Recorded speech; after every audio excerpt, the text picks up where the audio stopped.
তুই তোর ভালো চাইলে তুই চুপচাপ এখান থেকে চলে যা। যাচ্ছি তো, এমনি তো তোর বালের কোম্পানিতে আর কাজ করবে ইচ্ছা না। কে বেড়াবে? Next. May I come in? Yes come in.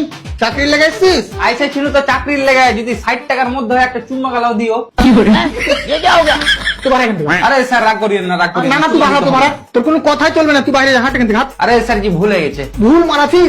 তোকে মাত্র 60 টাকা আমি চুম্মা দিতে যাবো? তোমার 100 টাকায় দিবে। একে হলিয়ে যাবে এখান থেকে। আরে স্যার স্যার স্যার লাস্ট চান চুম্মা টোটালি লাগবে না। তুই কি ইন্টারভিউ দিবি, হ্যাঁ কি না? হ্যাঁ স্যার দিব, লেন আমার সিবি।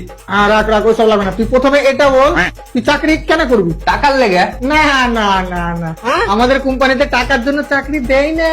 ও তাহলে মাস্টার ছেলে তুই একবার দিবি নাকি? তোর মাথা ঠিক আছে তো?